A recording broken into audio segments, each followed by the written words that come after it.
All right, I'm sitting up here looking at the television, and I'm listening to people all across this construct, all across this land, the United States of America, all talking about the Breonna Taylor verdict. And of course, people they're very heavy, very solemn, and they're asking the question.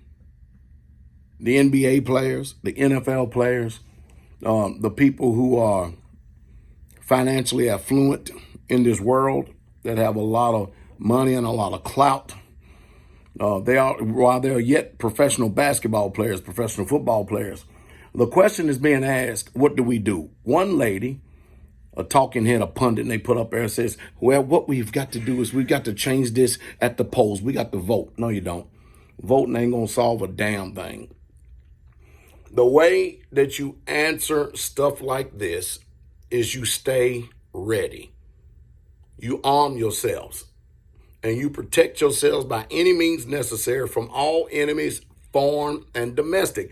How many times do I have to sit here and go over the Constitution? Listen, what's happening over and over again, black people have died on an unprecedented level disproportionately in this country because of the injustice. We get hung. Let us all pray and let us all march and sing, we shall overcome. We get shot. Let us all pray. Let us all march. We shall overcome. We get murdered in cold blood. No knock warrants. Didn't even serve a no knock warrant. Whatever it is. We get pulled over, shot and killed, cold blood. Breonna Taylor life. Check this out. This country just got finished telling you in a nutshell that a piece of sheetrock and vinyl siding has more feelings and emotions and has more value than a young black woman getting murdered in cold blood in her bed. Because the one officer that did get charged, he got charged for a discharge of actually hitting sheetrock, hitting vinyl siding. And he stands to go to jail over that and not the death of a black woman, right? Breonna Taylor. And a lot of people, in this country, they keep saying, well, Pastor Don, see, when you talk like this, you're making it about race. No, I'm not making it about race. It's a fact. That's what it's about. Because, again, melanated people in this country, we are not 70% of the people in this land. We don't have the same voting power as the majority in this land. And the majority in this land is white people. We don't have privilege. We just simply don't have it. And for those of you who refuse to see it, I can tell you how you can start making people see it. How you can start making people see it. Let me quote Malcolm X. Malcolm X says, when they die, we stop dying. Because when we die, all we get is dead, funerals and marches, so-called protests. And I keep telling you, there's no protest without armed resistance. But the bottom line is, you can see that this justice system is broke. There's no don't stop even using the word justice because it don't even make sense. There's no justice in a broke-ass system of white supremacy and racism. There's no justice. See, this is real talk. If people are really serious about getting together and want to know what to do, what we need to do is we need to start having private meetings. I mean, I'm serious. We need to start having private meetings at undisclosed locations. We need to get together and I'll teach you. I'll show you exactly what to do. I'll show you how to do this and solve this so that we can actually minimize greatly people dying unjustly in this land. Disproportionate. I'm just like anybody else. I get out on the road, I drive. I'm probably in a worse situation than a lot of people because I live in rural, white, honky-tonk America. But the difference with me is I'm always armed and I'm always ready. I'm never, ever, ever at any given time. I don't care if I'm asleep at night next to my bed. I have superior fire force right next to me on my nightstand, in the kitchen, in the bathroom, in my office, in the car, wherever I go. I'm not going to be a damn statistic in this country like a lot of black people. It ain't going to happen with me. You know the reason why? Because I'm armed here first in my mind. I'm ready in case somebody want to take a uniform and a badge and cut a damn fool and try to snuff out the only life that I have in all of eternity. You see, again, we just got finished seeing that Breonna Taylor's life means nothing.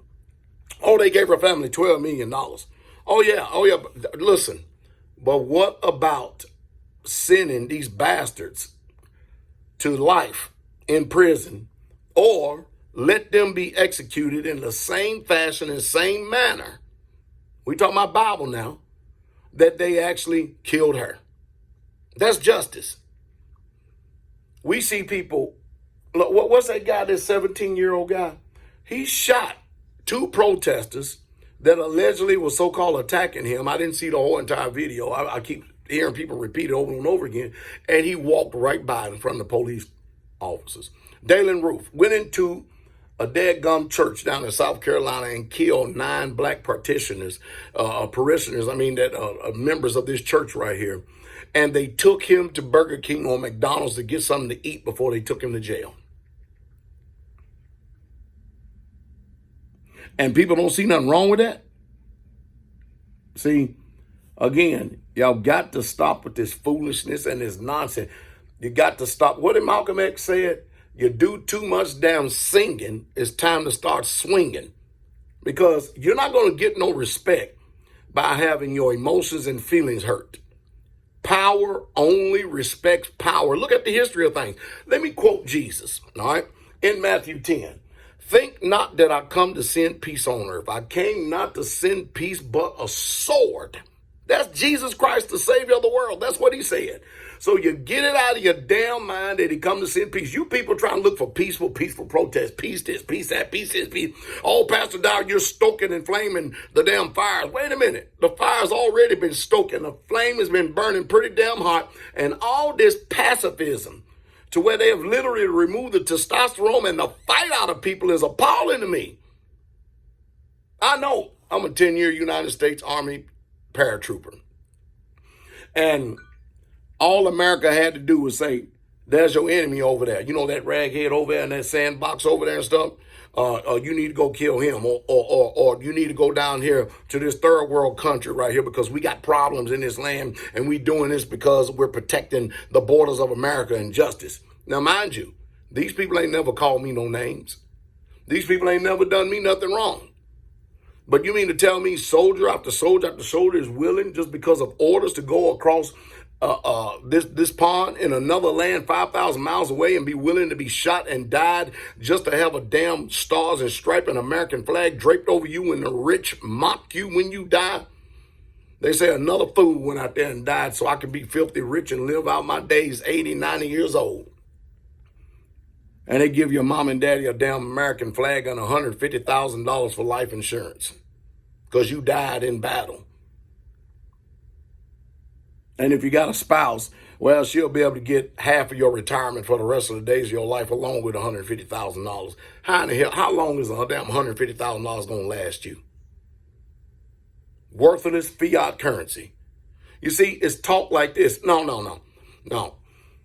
Talking is over. It ain't going to stop. How many times do you have to see it ain't going to stop? The woman who actually set up Emmett Till to get murdered and stuff, she lived out her days and is still alive now. Walking around mocking the little death of him by lying on him, saying that he whistled at her when he didn't do it. And you think it's going to stop? No. You got one or two things to do right now. The rest of these conversations, they got to take place privately. They really, truly do, because it ain't going to stop. You can't expect your oppressor who has oppressed you, lynched you, robbed you, raped you. They think it's their divine right to do so. You can't expect them to stop when it's been something that is in their history. It's in their blood. You better get damn ready. I'm telling you, you better start training. You better get proficient. You better be careful. I hate to say this, but you got to calculate where you go, when you go.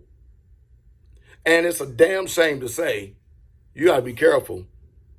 And you about as being as careful as you can when you're sitting in your own apartment, laying on your own bed, and somebody kicks down the damn door, your boyfriend gets up and have to shoot somebody that's trespassing, and then they put 6 rounds in your woman and kill her dead on her bed. What kind of shit is that? Well, the law. And you know what? That damn attorney general up there in Kentucky, he ain't worth a damn thing. He ain't worth 2 dead flies, his lying ass. He ain't nothing but a Sambo Coon, Uncle Tom sellout. Buck dancing sellout. That's all he did. He got up in front of the news media. All he did was just damn buck dancing sellout. That's all he did. Book ain't nothing but a damn Uncle Ruckus. That's all it is. This is our problem. It ain't going to change until you change. And first thing you got to change is this. Power, listen to me, America, only respects power.